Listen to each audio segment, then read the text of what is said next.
Welcome to this week's edition of the Nation's Capital Sports Show. Happy New Year to you and yours. Our first episode of 2014. I'm Kevin Judah, hanging out with Afshin Bernard, and of course Chris Jury, my colleagues, and our very special guest today, author Susan Rayburn and photo editor Athena Angelos of the book Football Nation, 400 Years of Football. First of all, Happy New Year to you guys, and thanks for joining us. Happy New Year. Thank you for having us. All right. Thank you, Kevin. Quite a book. I love it. From page 1 to page 256. That's right. With over 369 photos. 390. 390. Hey, I missed a few, off a few, but nonetheless, quite an inspiring book. And my question to you, Susan, what inspired you to do this? Actually, I had worked on a baseball book for the Library of Congress, Baseball Americana, and that worked out really well. And we thought, you know, we could do a football book with images that people haven't seen, unpublished photos, rare images, and we could show a different kind of football, not just the traditional greatest teams ever, but that we could show a cultural and social history of the United States in a totally different way with images at the library. Oh, I love the way that this book is rich, steeped in tradition from beginning to end. It does the local football, amateur football, the history of football up into the 21st century. I mean, you got to love it. We went all the way back to 1609, actually. We thought 400 years. Well, let's go back to the first time we hear the word football used in English, and that took us back to Jamestown. So I said to Athena, who was in charge of image research, can you do 400 years for me? Can we figure out how to do 400 years of coverage? And she said, yes, let's try it. So we did. Wow. Athena, that must have been a daunting task going through all those photos. I mean, how did you guys go and manage to pick your favorite photos? It was somewhat daunting, but working with Susan is always incredibly fun. I've worked with her on other Library of Congress publishing projects, and she just kept coming into my office and saying, the goal really is to find every football-related image in the library. And the library has, what is it, 14, is it? About 14 million photos and about 150 million items total. Yeah. Right. And Susan gave me a really great list to start off with, which was based on the outline of the book. We were constantly adding to the list. While you're looking for one thing, you find many other things. And probably some of the funnest searching is when you just get to go into the stacks and look through old books, old magazines, lots of advertising, and of course working with the curators who are the special keepers of the select collections, and they always help us find some of the real gems. Wow. I love the way the book, how it's laid out, Susan. I mean, gracious. Let's talk a little bit about how the book is laid out. It's pretty ingenious. Well, there are 4 main chapters with a halftime, and in the halftime section we specialize on the history of tailgating, the history of the bands, the history of cheerleading, things like that. But even the design itself, I thought the designers did a wonderful job. They used a grid, and you've almost got on the sidelines of each page places where we could tuck in a lot of information and little images. So there was a great deal of thought into how to present this book because it was so image heavy. But we also had a lot to tell. There's a lot of text. There's a lot to tell. Oh, I love the text in between the stories, as well as the text tells the stories, and the photos bring those stories to life. I'm going to let my colleagues get in here. Afshin. Susan, I know the book is rich in history, steeped in tradition. Library of Congress, ladies, I know it helped big time. Largest library in the world, right? But what was the inspiration behind the book in the first place? I know it couldn't have just been that you had done a baseball book beforehand. Was it growing up? Were you a big football fan from the get-go? How did that work out? I was a huge football fan. Grew up in a sports-minded family, absolutely. Grew up loving the Los Angeles Rams, was devastated when they moved to St. Louis, and I've since adopted the Baltimore Ravens. But that was part of it. This is probably my favorite team sport. And being able to look at it historically, that was, and having the resources of the library, having as Athena said, you've got curators and reference librarians, people who are able to tell us things and find us things that we knew hadn't been seen in a long time. I thought this is a perfect combination that we can put together here, a history and then these wonderful resources here. All right, before we get to Chris, we want to remind everyone, if you're just tuning in, you are watching the Nation's Capital Sports Show right here on Comcast 69 and Files 38 on Arlington Independent Media. Chris. The thing about the book that really impressed me, I learned so much about it. You talked about social issues. One of the things I'd always heard about is Fritz Pollard, who a lot of people tend to think is the first black in football. But I found that there was a gentleman back in the 1800s that played for Michigan, who later went on and went to medical school at Northwestern. What I'm wondering is, what did you find that you didn't know? Since you're a football fan, what did you find during the research for this book that you didn't know that was a surprise to you? Well, there were a couple of things. As you mentioned, there were black players playing on late 19th century teams up in the North, really early examples of integration, long before we're going to see it elsewhere in the rest of the country. The other thing that was really interesting to me was finding out how involved women were in the game, even in the 19th century. That in a lot of these college teams, for example, Walter Camp at Yale, and then you've got Alonzo Stagg over at Chicago, their wives are incredibly involved. They're there at practice, they're doing scouting, women were involved in football long before they got their pom-poms and were out cheerleading. Even before they got the vote, women were involved. And we even do a section in the book about women playing football in the 1890s. That was eye-opening to me. We knew that they had played baseball, but to see them playing football was not expected. That's right. Let's talk a little bit about some of the images. Funny that the great segue, by the way. We know that over 300 and some odd images in the books. You guys obviously have some favorites. One of your favorites, of course, is the soldiers. Soldiers playing in the Civil War, Union soldiers. It's a wonderful woodcut that was done that shows, that was printed, I guess, that became available in 1865. But you get a good sense of what football looked like in the mid-19th century, that it is a wild free-for-all. There's not the order to it that Walter Camp is going to bring, but they're calling it football. And it's almost indistinguishable from a bar fight in some ways. You know, you've got all of these people falling all over each other. And I really liked the fact that image is coming just a few years before 1869, when you have the first recognized college football game in American history, which was between Rutgers and Princeton. So yeah, Civil War football, we do a section on that as well. And Athena, you have 3 of the photos in which we're going to talk about. The first one, of course, is one of my favorites too, boys punting in Central Park. Right. So I believe that picture is from 1966, and it shows I guess it was the first year that the punt, pass, and kick competition was started. And, you know, I love it. It's a beautiful image.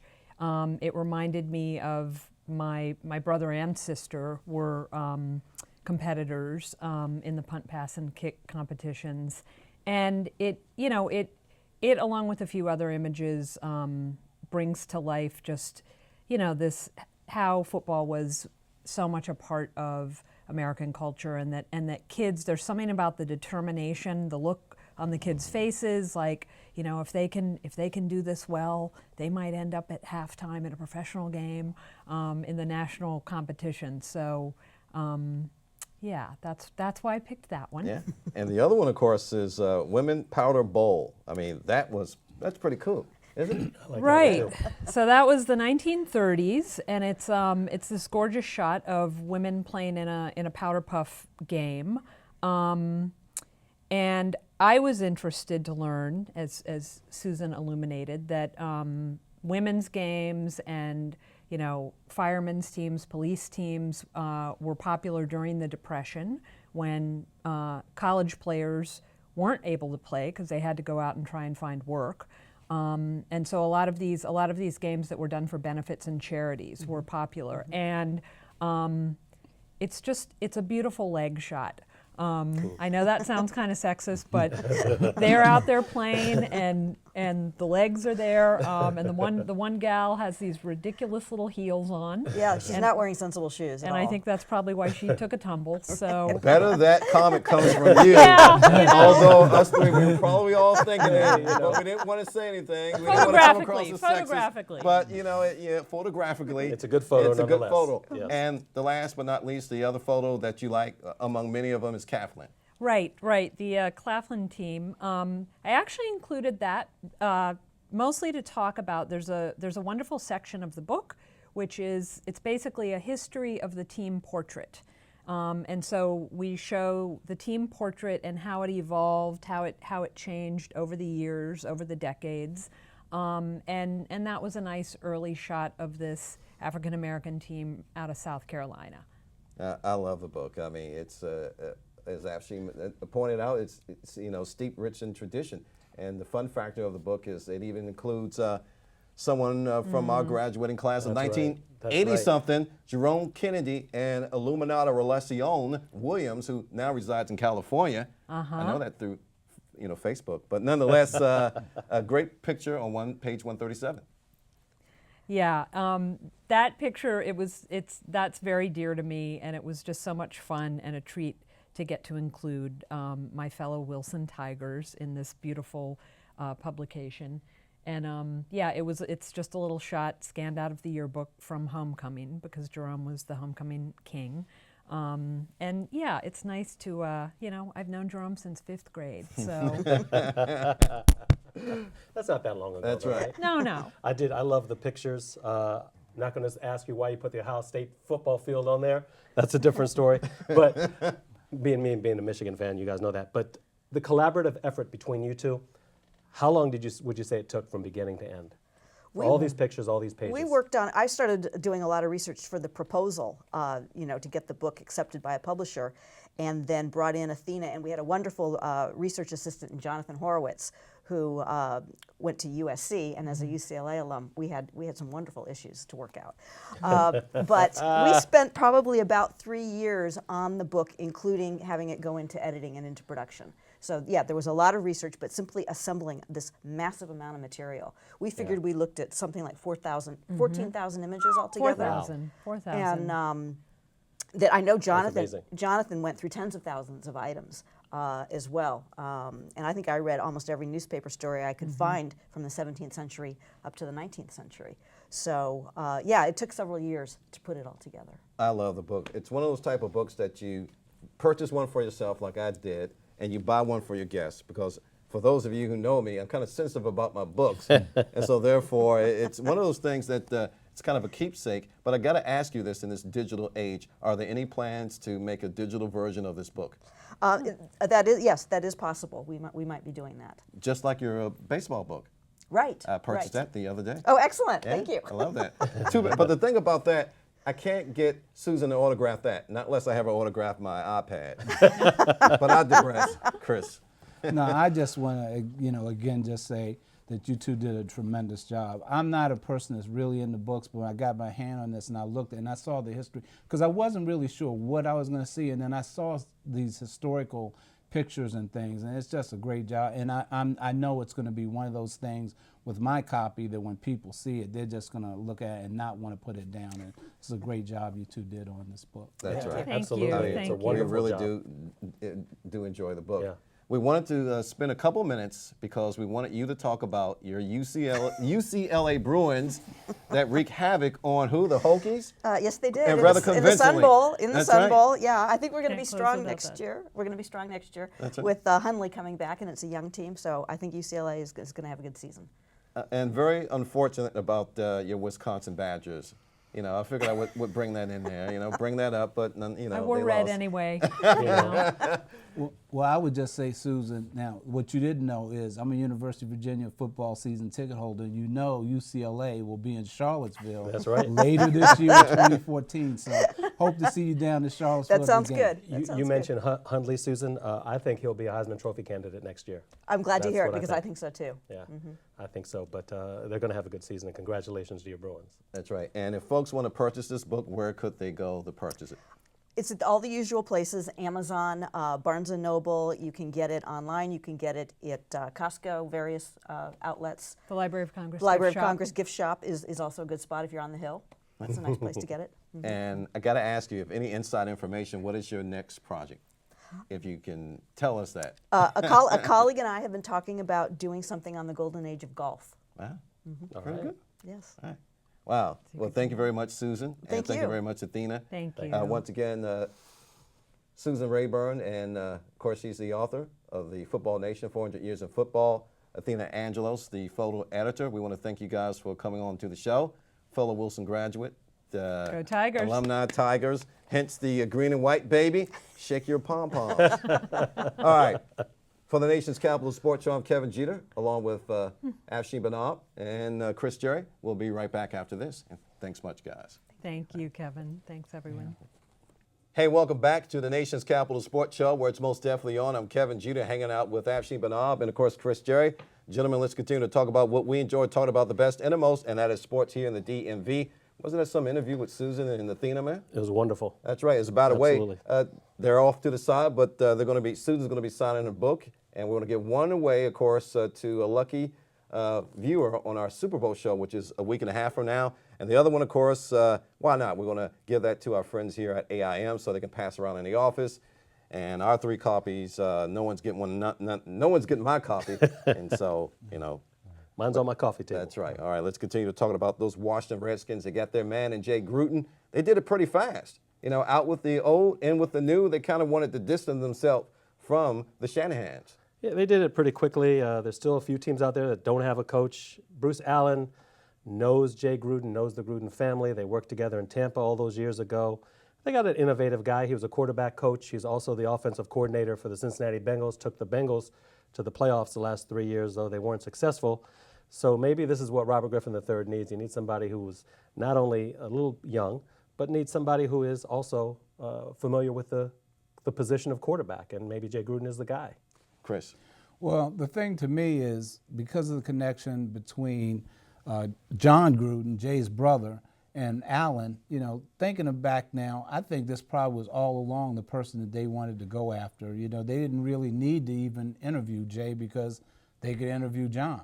The one thing that I think is kind of interesting on this, though, is, in a game earlier this year on television, John happened to mention that, who knows, maybe the next quarterback might not want Griffin to be his quarterback. Well, Jay wondered, does Jay share any of John's sentiments, though? Coming right out from the first press conference, Jay has said that Griffin will be his guy.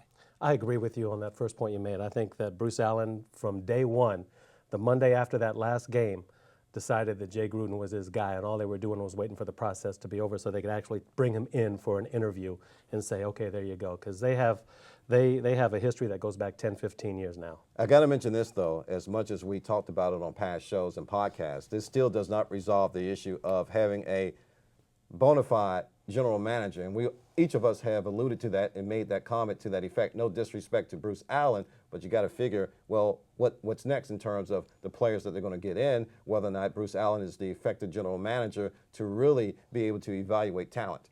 I don't know. We'll see. Bruce Allen was the quasi-general manager at Tampa and Oakland before that, and Bruce Allen has a steep history here with the Skins, and his father was the coach. He was one of the great coaches of all time, George Allen. And maybe he will be the good general manager. He's got good people around him from all things that I've heard. Morocco Brown, Scott Campbell, and A.J. Smith, the former general manager over at San Diego, is here as a big-time consultant. So maybe with those people around him, if he does listen to them and let football people make football decisions, then this team could go down the right path. All right, this is the 8th coach under the Daniel Snyder regime. Wow. And the thing about this, Chris, I was just thinking that Mike Shanahan leads with a payday of $7 million. Yeah, it's not a bad amount to walk out the door with $7 million. But, a couple coaches are going to stay around, at least for now. Jay says that he's going to interview some coaches, but for right now, they're going to keep their defensive coordinator. So we'll see how things are going to go because a lot of people complained about the defense as being the Redskins' problem this year, not the offense. All right, let's move on and talk about the playoffs. Playoffs? Playoffs. That's You right. kidding me? That's right. All Not right. the Skins. Tell us what's happening. Tell us what's going on. Well, as it looks right now, the AFC Championship will feature the Denver Broncos and the New England Patriots, the Tom Brady versus Peyton Manning matchup, and that'll be in Denver. And, of course, the NFC title game will feature your San Francisco 49ers against their division rivals, the Seattle Seahawks. So I think both games will be excellent. I'm really happy with the way football turned out this year. I think the playoffs have been some of the most exciting in quite a while. Yeah, couldn't agree with you. Yeah, you have in the AFC, the 1 and 2 seeds playing each other. And even though in the NFC it's the 1 seed playing against the 5, the fact of the matter is the best 2 teams in the NFC were San Francisco and Seattle. So I think you've got the best teams in both conferences squaring off. Right, there's a little misnomer there because San Francisco is a 5 seed, but they were what, 12 and 4. So they had one of the best records in the league, but they did not win the division. All right. Let's move on to something else. Before we get to that, though, we want to remind everyone that you can check out our spanking brand new website at tncss.net. All right, let's talk about, who are we going to talk about next? We're going to talk about, I have it right here. Washington Capitals have 3 players going to the 2014 Sochi Winter Olympics, actually. Yeah, the Olympics are right around the corner. John Carlson will represent Team USA. The defenseman for the Washington Capitals, of course, the great one, Alex Ovechkin, That's right. will represent Team Russia, and Nicholas Backstrom will represent his native country, and that is Team Sweden. So it'll be interesting to see. I don't know if these teams meet up, if Carlson will give a hip check to Alex Ovechkin into the boards or something like that. But congratulations to them. I think it's well-deserved. And these are three really good players, probably, arguably, three of the best players in hockey at their positions. Chris. Yeah, and I think for Alex Ovechkin, if you would ask him what is the most important trophy he could win in his career, it would be a gold medal from the Olympics. So I think he's going to go all out for this. And it's going to be interesting. I think Russia has a good chance to win, their medal since they're playing in their home country. But the United States and Canada are going to be really tough for them to deal with. Yeah, Canada has got a lot of players from the NHL on their team. But, yeah, and I don't have a problem with Alex Ovechkin thinking that at all. I think that's how it should be. I mean, that's right. his country. He's very proud of it, very proud of his culture. Go for it. But then after that would come an NHL Stanley Cup, right? You Number would hope two. so for the Washington Capitals and their fans. They deserve one finally, right? All right, let's talk baseball. The 2014 Baseball Hall of Fame. Man, I've been itching to talk about this all show. Grant Maddux, Tom Glavine, and Frank Thomas. I know I butchered up his name, but you get the drift. We get the drift. Glavine right. and Maddux, There you go. they played for numerous teams, but they really stitched their quilt in Atlanta. They were two great pitchers for the Atlanta Braves.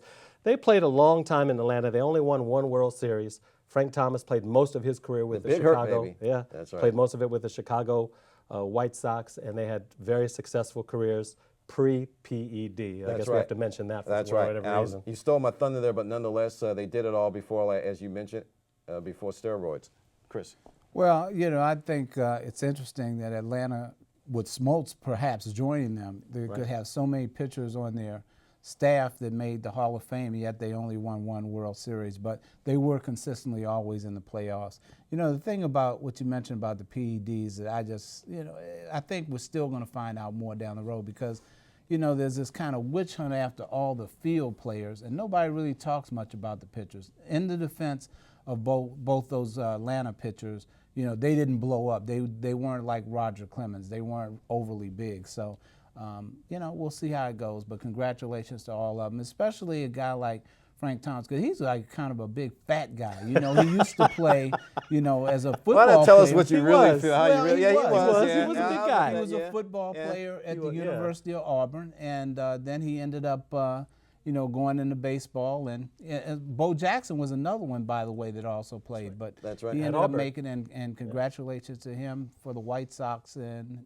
having a Hall of Famer. That's right. Craig Biggio missed it by two votes, man. He was very close. He probably will get in, wouldn't you say, Chris, Yeah, next next time? year, yeah. I think next year he'll get in. And the walk-up Shane, Rafael Palmeiro, Yeah. who stood and stared on Washington, D.C. in front of a camera and said, hey, I didn't take steroids. Not just in front of a camera. He said that in front of Congress, in front of a committee. And I but said he stood in Washington, man. that's right. He stood in D.C. Pay attention. So Palmeiro, Sammy Sosa, and all those guys. I don't know. That's a whole nother story. That's a whole nother can of worms, as Chris was talking about. And we'll see what happens down the road with all those guys. All right, so let's talk about Bobby Cox, Joe Torre, and Tommy La Russa, each with more than 2,000 games or wins under their belts, being inducted into the 2014 Hall of Fame. Arguably the best three managers in all of baseball, at least up into the 21st century. Yeah, they're right up there. They each won well over 2,000 games. It's funny how they all coached or managed some of the same teams. La Russa managed St. Louis, so did Joe Torre. Bobby Cox managed Atlanta. Joe Torre managed Atlanta at one point. So it's kind of funny how they all worked in a symbiotic way unintentionally. But it's well-deserving. Those guys not only were great managers, but they actually did quite a bit on the field as well. So they're deserving of it, no doubt. That's right, Chris. And I think anytime you talk about great managers, you have to talk about their players. You just mentioned Joe Torre. The interesting thing about Torre is he's going in the Hall of Fame before what he did at the Yankees. Well, he was a St. Louis manager. He wasn't getting any Hall of Fame credentials there because he didn't have the players. So, but it's good to see that these guys are going to go ahead and get in the Hall of Fame. They'll be enshrined. They'll be forever known. So we'll see what's going to happen. Who's next man? I want my man Cito Gaston. I want to see him go to the For Hall those of two Fame World one of these Series days. way back in the 90s, That's right. That's right. All right, we want to remind everyone that you're watching the Nation's Capital Sports Show right here on Comcast 69 and Fios 38, right here on AIM. And end of the road for us. 30 minutes went just like that, as man. usual, man. That's right. First, we want to thank, of course, author Susan Rayburn and photo editor Athena Angelos for stopping by. That was fun, man. I wish we had a little bit more time to talk about a lot more stuff in terms of the book, but it's a great book. Go out and get it. It's a beautiful book. One of the best I've seen ever. And Athena being a Wilson alum like us. That's right. And she even brought the pom-poms. That's right. Tiger Power. There you go, baby. Green and white. That's right. That's right. We also want to thank, of course, the crew: Craig Syfax, Misty Sweet, Rhonda Mendoza, Kevin Sampson, Patrick McLary, Kimberly Phillip, Ken Briley, and of course, Devin Gallagher. And we appreciate everything that the Arlington Independent Media crew does for us here at Yes, the we Nation's do. Capital Sports Show. All right. So for the entire AIM staff and for the Nation's Capital Sports Show, I'm Kevin Jeter on behalf of Chris Jerry and Afshin Banab and Vincent Charles. Thank you for listening. Thank you for watching. This is the Nation's Capital Sports Show, where it's most definitely on. Take care.